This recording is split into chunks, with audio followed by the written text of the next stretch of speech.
purchased the brick house in the end of April of last year. One of the things I really liked about the property was the history. That's what I love about Gettysburg. I've been into Civil War history since I was a kid. My uncle has done Civil War reenactments in Nevada, as if that was a key place for Civil War for a long time. Unfortunately, he passed away last year, so I wanted to have him here today. He won't be able to make it, but what I think is important is that we do what we can to tell the story of Gettysburg and its history. And you're going to want to step off the street there. We got some cars coming. So it's important that history is very rarely completely written in stone, because we're always finding new information, new material out there. So originally I wanted to get some information on the Welty house.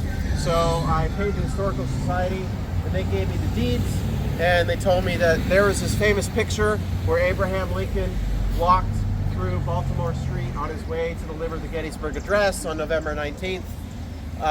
And that was all we knew about the house. But there had to have been more. There had to have been more history to the house. We know that the Rupp house across the street, there were Confederate and Union forces fighting on both sides. We know that there was a McCreary house behind the Welty house off to my right, and there were sharpshooters in that house, Confederate sharpshooters, and some of them, at least one we know for a fact, was killed.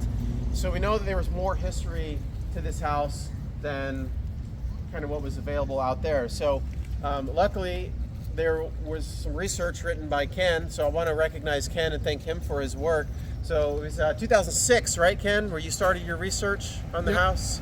So in 2006, Ken took time, not for pay, but because he is passionate about Civil War history, and he did a lot of research, and he found more information on the Welty house and the units that fought through and back and forth. So what we know about the Welty house was there was the house here, there was a large farm, and there wasn't anything between the Welty house until you encountered the Jenny Wade house, or the house where Jenny Wade was killed, which is just past the hotel. And then on the other side, you have Cemetery Hill. Cemetery Hill was a large defensive line that was very critical for the Union forces to hold. But you had Confederate forces occupying a lot of the houses here and taking shots at the Union forces up on the hill. So the Welty house has a lot of those bullet holes, those marks. So after this event, we're going to take you around. We're going to show you the backside of the house. We'll take you inside the basement.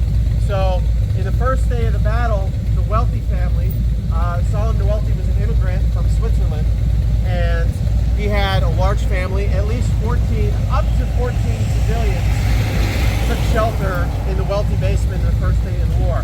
The Rupp family across the street and their kids, they sheltered in the basement for the first day of the war. For the second and third days of the war, it was just the Welty family that we know were in the basement here. So in 1866, what you have on the Welty house on this front part to make the L shape, that was added. So that house wasn't original to the time of the war, but we know the Welty house was built in the 1830s. That's why it says circa 1838. It could have been earlier. We don't have an exact date of when it was finished, but we know that Solomon Welty changed his name once his family moved to the United States. They hid in the basement, and they used a spring in that basement where they could draw fresh water from. So when we go in the basement, you'll see that spring where they drew water from. The other thing that we have here is a sign that talks about John Rupp's letter that he wrote in his experiences during the battle. Unfortunately, a lot of the information that we get, we have to rely on letters, historic accounts. The Welty family did not write about their accounts during the war, which was sad. I think we lost a lot to history for that. But what we do have is a letter that the neighbors, the Rupps, wrote about their experience during the battle and sheltering in the basement. So I think this is a great way to talk about the civilians' impact during war. We often forget during war, civilians are the ones that are impacted the most, and they don't really ask to be in that experience. But so this sign is a letter of the Rupp family, and then we have a historic colorized photo of Abraham Lincoln's procession on the opposite end of this sign. So with that, I'd like to talk about, introduce Ken and have Ken say a few words about his research and how frustrating it was to find a lot of information on the Welty house. and then we'll go ahead and reveal the markers. And I also want to thank our staff, Melanie. Say hi, Melanie. Melanie's been here for 26 years, Melanie? 25 years, going on 26 years she's been here. The Brick House Inn includes not the Victorian house, which was built in 1898, but the Welty house here. This is where the history's at, and that's why we want to honor the history. We continue to contribute to Gettysburg and Gettysburg's story. It's important that we do our role and take our part in taking care of these historic houses and then telling their stories. So, with Ken, would you like to tell us a little bit about your journey and your research? Well, my journey really started right after Jim and Marion Schmidt first opened the Brick House. I stayed out here. I loved it, and I kept coming back year after year. This is my 38th trip to Gettysburg. So I fell in love and I wanted to learn more about the Welty House, so I just started picking up pieces here and there and everywhere. And not only do we lack anything written by the Weltys, which is frustrating, but understandable, but we know so much happened in the area. For example, there was a wounded soldier, Union soldier, right across the street. Rupp took him in, but he died. And he brought him over to the Welty property where you can see the white fence, and they buried him by the white fence. Now, allegedly, the Elliott burial map shows 26 to 38, they're not sure, graves behind the house up by where the alley is. That's where they had temporary graves for him. But you look around, there's so much more history. You got the first, right across the streets, the first public water source. The mini mart, this is an unconfirmed one, because I even talked to a guy today, she's not heard this. I read where that's where they had the first public executions prior to the war. But as you go down here, the McGurry House is right where Alumni Park was. That was Confederate occupied. The white fence was occupied by the 17th Connecticut and the 107th Ohio during the battle. There was lots of skirmishing in between, just like at the Rep House. So you know they were in and out of this house, even though nobody's written about it. There was also, right down by Mr. G's Ice Cream, there was a barricade. It's one of 3 barricades the Confederates built to protect themselves while they skirmished up here. So there was no form of a regiment fighting a regiment right in the spot, but it has to be obvious that there was fighting there because the battle scars are on this side. When the house was redone, he replaced the brick on the south side, north side. So we expect that took away a lot of battle damage. You can go up to the Shriver House, the Gerlich area, and you can hear about all their stories about what it was like to live here. It's been fascinating. If you go down, you got to read about the fight on Cemetery Hill and how close. If you'd been here that night and at the Welty House, you would have seen it all. That's how close. If you go to the Adams County Historical Society, there is a photo taken in like the 40s that shows Cemetery Hill, and you can see the roof of the Welty House. So you can see how close they actually were to each other. Yes, that is just one of the great things. There's just so much history in these individual areas. You have to read a lot of the books on civilian accounts to pick up what happened, because the soldiers did not write about it to any great extent about the skirmishing here. But how many died in the Welty House? I really don't know. We'll never know for sure how many were shot.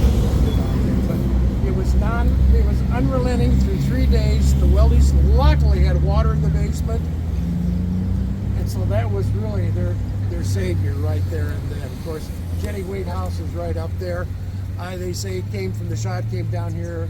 I imagine what happened is they might have been trying to shoot somebody behind the white boarded fence, and the gun got too high and picked up. That's how she was shot on that.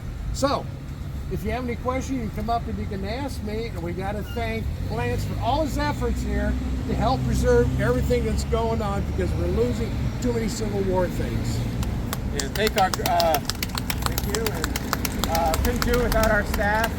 So we have neighbors and staff here, and staff at Brick House Inn. Can you raise your hands? All right. Yeah. And I also want to talk about why it's so important. Tomorrow's the 4th of July. It's the 160th anniversary of the last day of the Battle of Gettysburg. It wasn't just a battle that was important for the Civil War, but it's a battle for the United States' soul and future.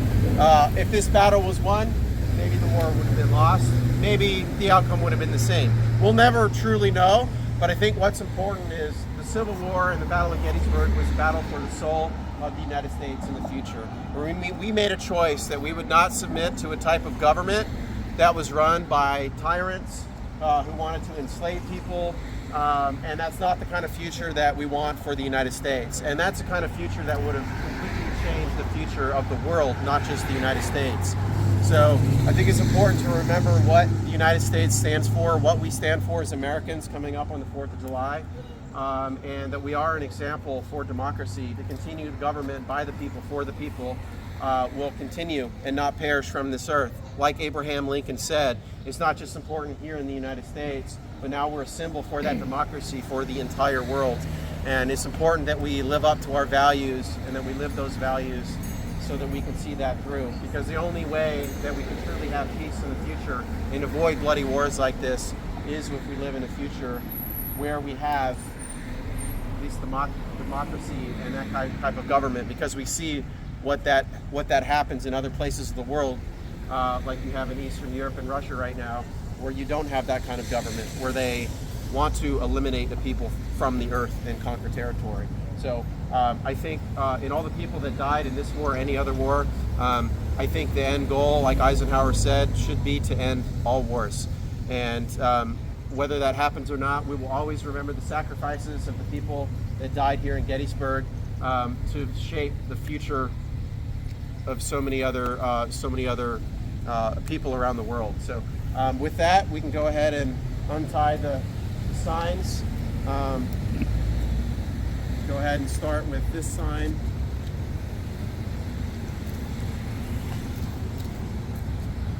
Melanie, would you like to get the red sign? Woo! Any of the staff want to get the red sign?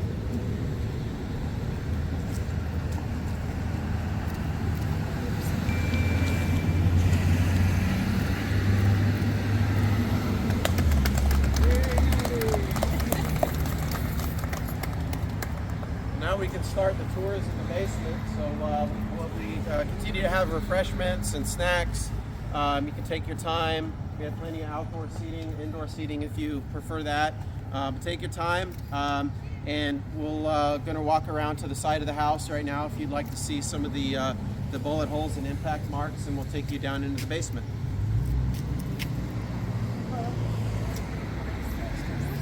On our website and do more to tell that story. So I mentioned earlier the original Welty house was just this part of the wall, and it was going back straight. In 1866, Solomon Welty added on this entire other structure, which unfortunately we lost about half the house of what it would have been like during the time of the Battle of Gettysburg. There would have been more impact marks. That was covered up. They also the front of the house, the other side of the house was also repaired, so you wouldn't see any battle damage on that side. So the only place you're going to see a lot of the impact marks are going to be on this side of the house here. Upstairs you can see some, and downstairs you can see some. So at one point in the house's history, they tried covering up with plaster some of the bullet holes, but you can still see some of the other impact marks on the building here. And so here's a good example. So if you look around, you can see some of those in the brick. And then if you're wondering what's going on with the color, we're still doing a lot of work on the house. We're repainting the house as well. So apologies, we wanted to have that finished by now, but the weather didn't cooperate. And then we have the basement here of the Welty house, and this is where up to 14 people at one point from both families hid in the basement. So what we'd like to do is bring you down into small groups of 6 people, and just show you the basement and the spring where they drew water from. Watch your step coming down.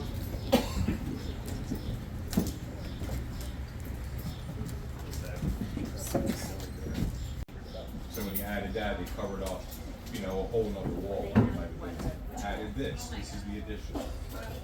So this is the original house that went straight down.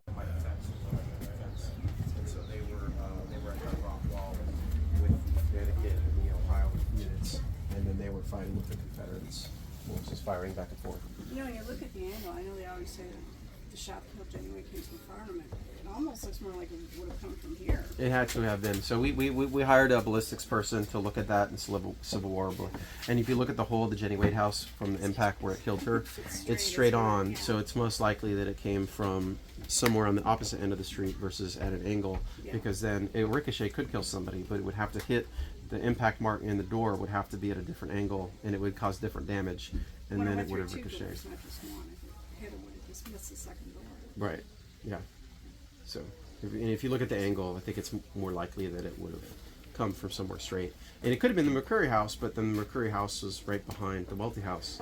So I don't know how that it would fire through the Welty house. Because between Jenny Wade house and this house, there was nothing but open no man's land, just open farm. Yeah. And the trough over there where the spring is going to be back there in the back part of the basement. So that's where they drew the water from, and it's still active. Yeah, bottling it. Welty House water, circa 1838. Thank you. Okay, Yeah, so thanks. silly question. Yeah. Surely sharpshooters, whether they be Union or Confederate, would have known there was someone down here. They probably did know there was a family hiding in the basement. They just, as long as the civilians were out of the way, I don't think they really Yeah, cared. one way or the other. Yeah, no, they didn't need it. But there would have been there was a lot of fighting out around the house too, and it was a very And bloody all I scene. keep thinking is, how do you go to the bathroom with all the people? He's probably had some chamber pots down In here the they brought with them. Mhm. Yeah.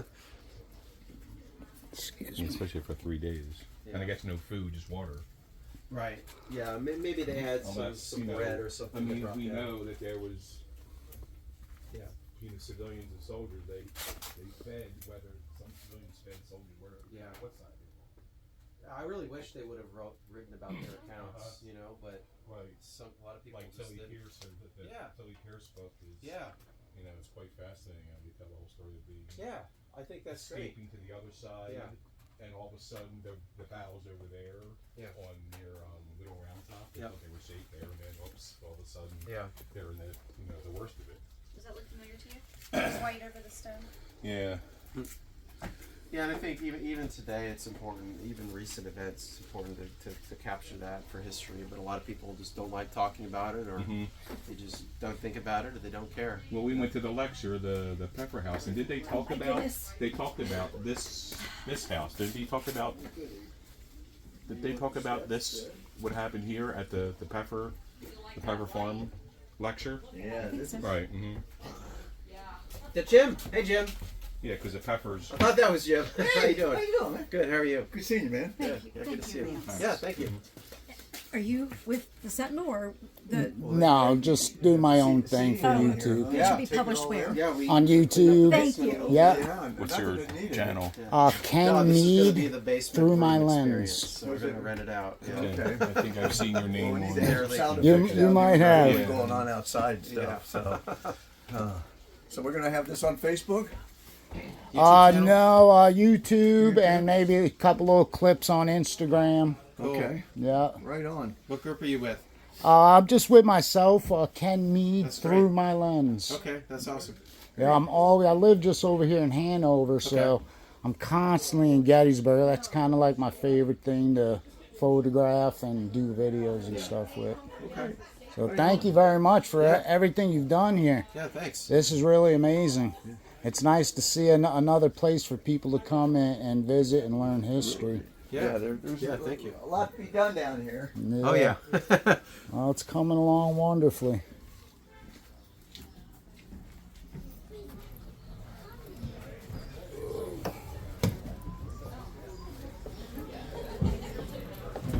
Excuse me.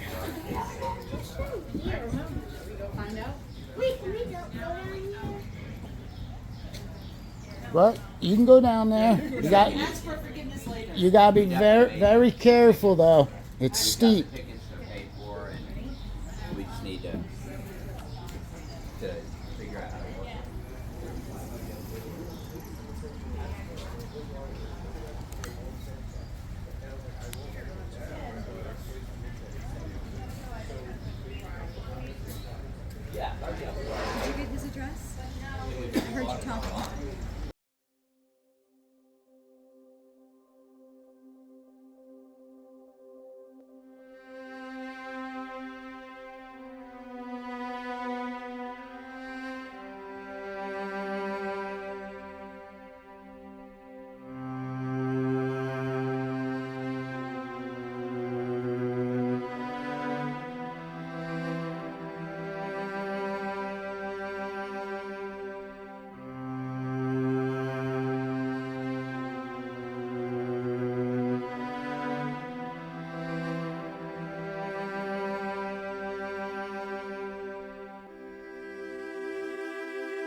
Bye.